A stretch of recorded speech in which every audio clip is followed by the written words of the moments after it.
Oui, c'est un noir. Il félicite le secteur, le délégué général à la Sûreté nationale, et il a confiance en lui sur la manière de procéder dans cette affaire. Sauf que l'opérateur qui produit ces cartes nationales d'identité, c'est un expatrié. Oui, effectivement. Vous tombez très bien, puisque ça, c'est le premier point de mon propos. C'est-à-dire, j'interroge le prestataire lui-même avant d'interroger la pertinence de la décision. Voyez-vous, Agentic, c'est une jeune entreprise allemande qui a été créée justement le 18 février 2020. Il faut que retenez ça. L'entreprise est créée le 18 février 2020 par le premier directeur général, le docteur Hermann Stasinger, avec un capital social de 30 000 euros. Retenez bien aussi cela, 30 000 euros de capital social. Et après, en août 2020, ils vont créer Agentic Pascam AG, une entreprise de droit suisse, en Suisse, avec les mêmes dirigeants. Et la même année, juste après, ils créent au Cameroun Agentic Pascam SA, qui en fait travaille au gouvernement camerounais. La première question qu'on devrait se poser, comment est-ce que une aussi jeune entreprise est créée justement au moment où il faut signer un contrat avec le gouvernement camerounais? Puisque le contrat est signé avec le gouvernement camerounais pour du moins les passeports le 17 septembre 2020. Et je dois vous dire que dans ce domaine, même en Allemagne, il y a des entreprises ayant beaucoup d'expérience. Donc par exemple le groupe Veridos qui travaille déjà au Cameroun, notamment en ce qui concerne les cartes électorales. Mais comment on fait lorsqu'on sait que des nationaux ont de l'expertise en la matière? Je ne vais pas citer le nom des entreprises. Il y en a qui exercent en Afrique, il y en a qui sont installés en Allemagne, et il y a une Allemande qui est installée en Allemagne qui travaille avec 15 gouvernements africains pour les documents d'identité. Comment on fait donc dans un pays comme le nôtre, où le gouvernement chaque jour ne fait que dire on va faire l'impôt-substitution, on va faire ceci, on va faire cela, pour promouvoir l'intelligence nationale? Comment on fait pour plutôt promouvoir une entreprise qui n'a aucune expérience, sauf celle de son partenaire, qui est INCM, qui, je précise, est une grosse boîte portugaise qui a au moins 100 ans de résistance et qui a une grosse expertise en la matière? C'est la seule chose que les responsables de Agentic ont fait. Je voudrais donner une précision, que beaucoup de gens ne savent peut-être pas. La plupart des dirigeants de Agentic viennent de Veridos. Ça veut dire que certains, notamment le directeur général, il a travaillé à Veridos, il était en charge de vente sur le plan mondial. Ça veut dire qu'il a déjà travaillé en amont avec le gouvernement camerounais, puisque Veridos était déjà impliqué au Cameroun en 2012 avec les cartes électorales. Si vous voyez où je vais en venir. Et je peux vous révéler aujourd'hui, sur la base d'une information crédible d'Africa Intelligence, que celui qui aurait facilité une négociation avec ce groupe-là est un Camerounais.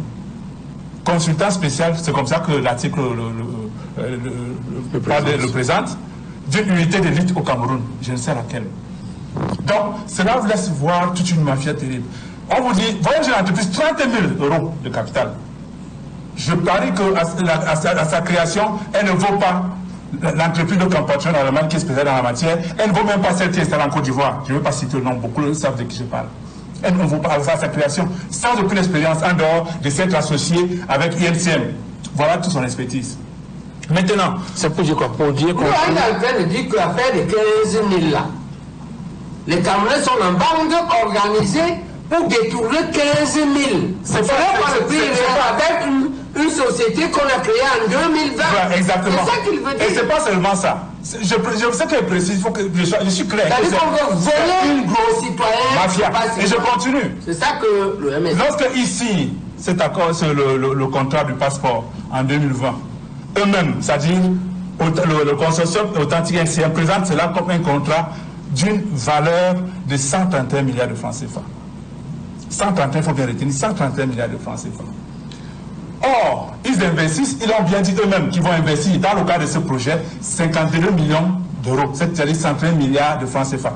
Et au départ, 20 milliards seulement, parce que les autres 11 milliards, c'est bien après la 9e année. Donc au départ, pour lancer le business, ils n'ont investi que 20 milliards. Mais vous allez vous allez gagner 131 milliards. Si le temps ne m'interrompt pas, c'est important ce que je dis. Comment ils ont fait pour 10 milliards vous allez, alors que 4 000 euros. Vous allez gagner 100 milliards de francs CFA en 10 ans. Mais lorsque j'ai interrogé les chiffres, sur la base des informations fournies par Gentic, allez sur le site, vous allez voir qu'ils disent clairement qu'en 30 mois, c'est-à-dire du 1er juillet 2020 à juin 2024, ils ont déjà produit 1 million de cartes. Lorsqu'on voit le coût de la carte, c'est-à-dire que combien est-ce que Gentic retient dans le prix de la carte, c'est 90 640 francs CFA. Allez regarder le pourcentage dans l'ordonnance du 20 juin. C'est clair, 84,3%. Donc, ça veut dire qu'ils prennent sur chaque 110 000 que nous donnons, le consortium à 90 000. Lorsque vous multipliez par ce montant-là, si vous faites une moyenne, vous dites, j'ai calculé, hein, vous êtes à 33 300 par mois. Lorsque vous faites tous les calculs sur une base de 10 ans, ça représente plusieurs fois les 200 millions de dollars. Ça représente plusieurs fois. Ça fait, quand j'ai calculé, ça fait 553 millions d'euros, c'est-à-dire soit 5 fois le montant qu'ils ont annoncé. Maintenant, lorsqu'il s'agit de la carte nationale d'identité, allons voir. Là encore, vous allez... Parce que là, vous parlez du passeport. Oui, ça c'est le faux passeport. Maintenant, vous allez pour la carte nationale d'identité. Je voulais dire que, là encore, il y avait des mastodontes mondiales. Elles m'intéressaient. Peut-être je peux faire une parenthèse pour dire qu'en ce qui concerne le passeport, les Sud-Coréens étaient très intéressés.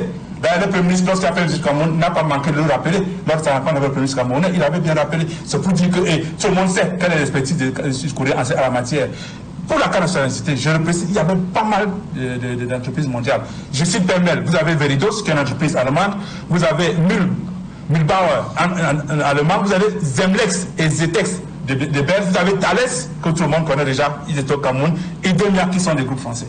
Toutes ces entreprises-là ont une immense, je dis bien une immense expérience en la matière. Il y a des contrats à travers le monde. Mais comment on fait encore une fois de plus pour que ce soit le consortium-là qui gagne le contrat, un contrat où il s'agit d'imprimer, de produire des cartes à un montant assez élevé de 10 000 francs CFA, soit un pourcentage, une augmentation de plus de 230% en quelques temps. Comment on fait pour choisir cette entreprise-là? Maintenant, nous nous interrogeons, parce que les Camerounais ont le droit de s'interroger. Et cette loi n'est pas vague. Moi, je m'appuie sur la loi, la loi de 2018 portant code de transparence dans la gestion des finances publiques, qui dit clairement en son article 6, alinéa 1, tous les contrats entre l'administration et l'entreprise publique ou privée sont clairs et rendus publics. Ces principes valent tant pour la procédure d'attribution, d'un contrat que de son contenu. Ça veut dire quoi? Le MSC a fait une déclaration dans laquelle le président national de MSC, Maurice Kamto, a demandé au gouvernement camerounais d'expliciter les contours de l'attribution de ce contrat au consortium au Gentic ICLM. Ça découle de la loi. C'est la loi c'est eux-mêmes qui ont signé cette loi. C'est la loi qui les oblige à rendre public le processus d'attribution et de contenu de ce contrat-là. Pour que nous, Cameroun, nous constatons ce qu'il y a dedans. Ce qui ressort de notre investigation, c'est une grosse mafia, ou encore on veut s'enrichir au détriment du peuple camerounais. Et je termine avec en interrogeant la pertinence de la décision. Voyez-vous, tout à l'heure je l'ai dit, on parle de 2800 à 10 000 francs CFA. On reste sur le principe du temple. Je ne veux pas aborder uniquement sur le temple. C'est clair, ça fait environ 250% d'augmentation. Je peux démontrer que même en mettant le coût de la carte à 5 000 francs CFA, comme le coût moyen, peut-être un peu partout en Afrique, la carte ne coûte pas plus de 5 000 francs. Partout en Afrique, j'ai fouillé. Un peu partout en Afrique, ça ne coûte pas plus de 5 000 francs. Donc même si on met dans une moyenne de 5 000, ça fait déjà une augmentation de plus de 100%. D'accord? Passons pas de presque 100%, pas de 2800 à 5 000. Et l'entreprise gagnerait toujours de l'argent. Le consortium gagnerait toujours de l'argent, puisque c'est un contrat de 15 ans. Ce groupe gagnerait toujours de l'argent et plusieurs fois le montant qu'ils annoncent. Parce que dans le cadre de ce contrat, ils vont dépenser 100 millions d'euros, c'est-à-dire autour de 66 milliards de francs CFA. Attendez.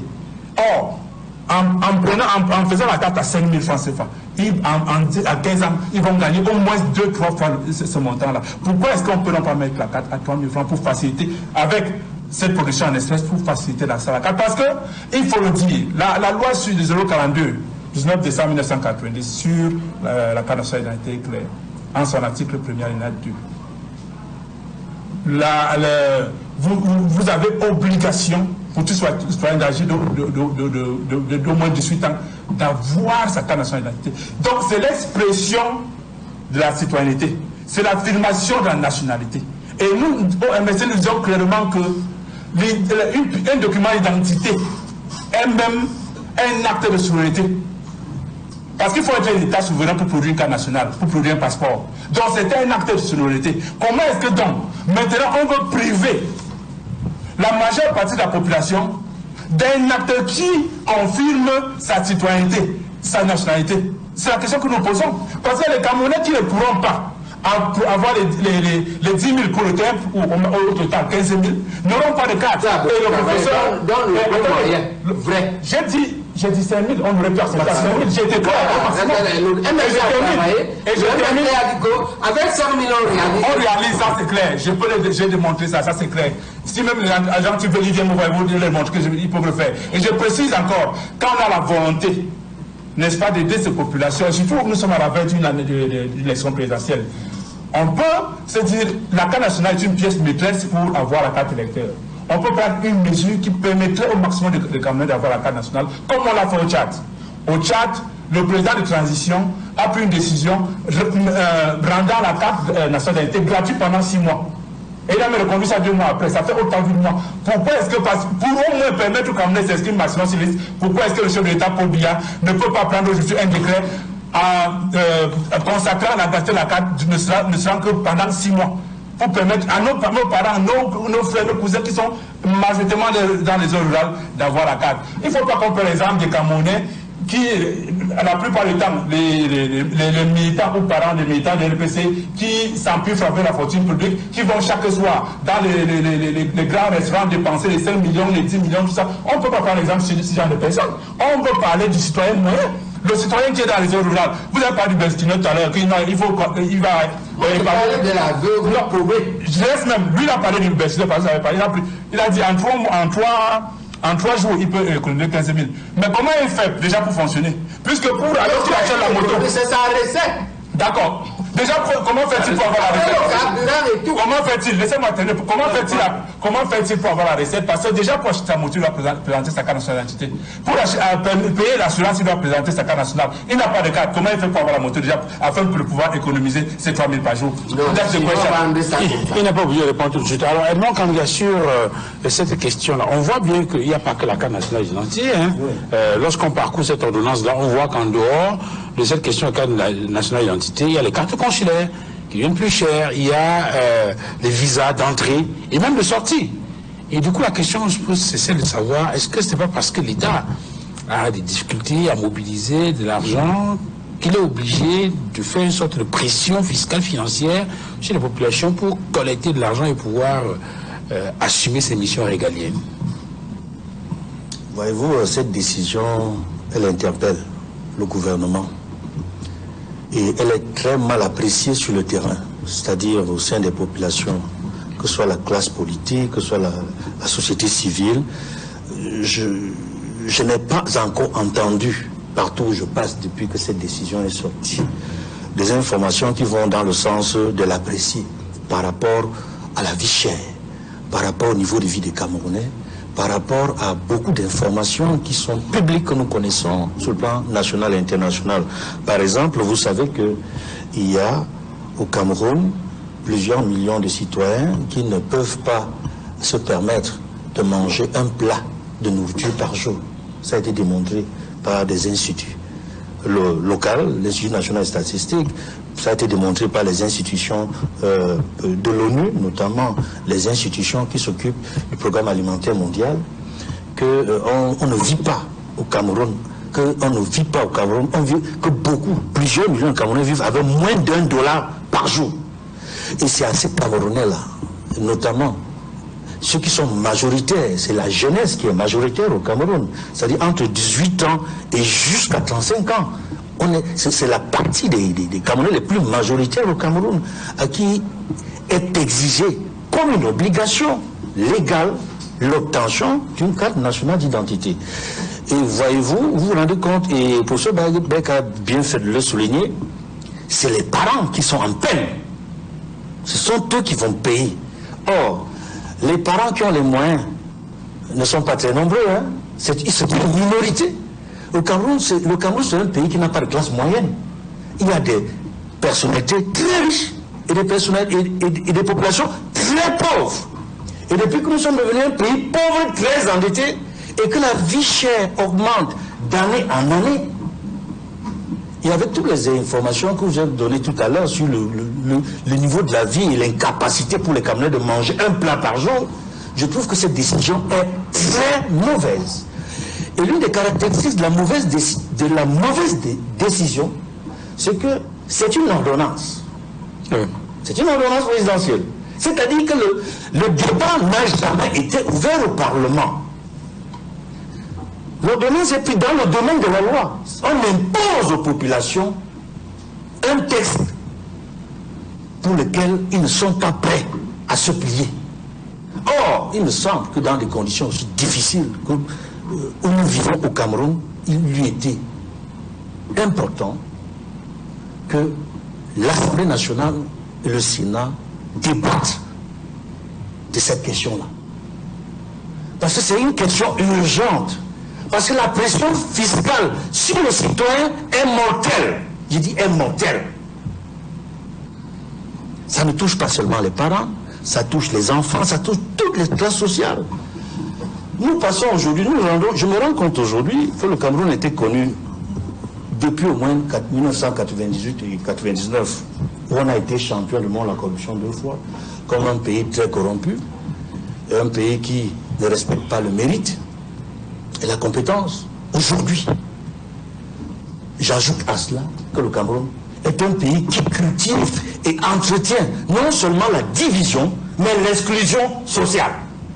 Parce que l'exclusion est grande avec ce qui vient de se passer. Il faudrait que le gouvernement s'attende à des réactions qui ne sont pas bonnes. Et c'est connu, on ne va pas revenir là-dessus. Il faudrait absolument que le gouvernement camerounais réfléchisse à nouveau avant que d'appliquer ce texte qui est grave. Parce que, on l'a dit ici sur le plateau, plus de 250% de hausse. Parce qu'on est passé de 2800 francs à 10 000 francs. Ça a pratiquement quadruplé. Et la vie est, j'insiste là-dessus, la vie est de plus en plus chère. Allez dans le marché, le panier de la ménagère est squelettique. Les revenus, le pouvoir d'achat sont très faibles. Au niveau de l'administration, de la fonction publique, comme au niveau du privé. Et le code du travail est mauvais. Il n'a pas été réformé. Mais où est-ce qu'on va? C'est la Bible. Or, ça dit que de jour en jour, que ce soit sur le plan économique comme sur le plan financier ou politique, c'est l'impasse. On s'achemine vers l'impasse. Et il faut qu'on fasse très attention. Lorsqu'on s'achemine vers l'impasse, il faut s'attendre à des réactions d'impasse, à des réactions d'affrontement. Et ce n'est pas bon. Il est bon que ce texte soit revu. Qu'il y ait un débat sur la... Pourquoi est-ce que je vous le dis? Il y a eu une autre question dans ce pays où il n'y a eu jamais de débat au Parlement. J'insiste là-dessus. La crise anglophone, déclenchée en 2016, qui s'est transformée en guerre en novembre 2017, n'a jamais connu un débat officiel à l'Assemblée nationale et au Sénat, qui sont par excellence les lieux de débat. On dit Parlement, ça veut dire le lieu où on parle. Parlons en français facile. Le Parlement, c'est le lieu où on parle au nom de la nation. Et c'est les représentants de la nation qui doivent parler, c'est-à-dire les députés de la nation, les parlementaires, les sénateurs. Parce que la Constitution le dit, l'autorité de l'État est exercée par 2 entités, le président de la République et les membres du Parlement. On prend une décision aussi grave qui concerne le peuple, la nation. Le Parlement est bouche bée. je n'ose pas parler du Conseil économique et social qui n'existe que de nom. Ah oui. Non. L'heure est grave, l'heure est grave. Alors, quand même, vous savez, on a dit beaucoup de choses ici qui doivent être clarifiées. Je crois que Duval nous a posé le problème de la carte d'identité. Ce n'était pas le problème de la société qui produit la carte nationale d'identité. Lorsqu'on va venir faire un débat sur les sociétés, et je vais vous dire, parce que je suis un des spécialistes dans la gestion des projets, comment fonctionne une société. Parce qu'il ne faut pas seulement venir dire ici un cours sans avoir expliqué les véritables charges pour faire le compte d'exploitation, pour mettre en place. Je vous ai écouté, permettez. Et il y a des incongrus qui arrivent en tant que spécialistes dans le domaine. Lorsque vous dites qu'une entreprise qui n'a qu'un capital de 40 millions de francs CFA réussit à mobiliser en un temps record 20 milliards de francs CFA. C'est ça, 20 milliards. Vous avez dit qu'ils vont mobiliser d'abord 20 milliards. C'est pas ça le problème. Et j'ai envie aussi à rassurer mon ami Edmond. Le Cameroun n'est pas dans l'impasse. Le Cameroun est dans la recherche de la résolution des problèmes. Duval. Il n'y aura pas de manifestation, il n'y aura rien. Les Camerounais aujourd'hui s'interrogent comment faire pour résoudre un type de questions. Et quand on en arrive au niveau de la carte d'identité, on a besoin d'avoir la carte d'identité. Curieusement, c'est des dizaines de milliers de Camerounais qui veulent bien les passeports. Mais Lucien, il y a une autre question. Oui. Est-ce que ça ne vous pose pas de problème qu'un document aussi important, aussi sensible, aussi délicat, en rapport avec la nationalité, qui est en réalité question de souveraineté, puisse être confié à une entreprise? Ce que vous ne savez pas, et moi je veux vous dire, et ce que vous ne savez pas. En ce qui concerne par exemple la carte, le passeport, qui est déjà fait dans ces conditions, il y a énormément impliqué les services de sécurité et de renseignement. D'ailleurs, il y a le directeur de la police des frontières qui donne son quitus. C'est qu'en aval, le Cameroun contrôle tout sur le plan sécuritaire.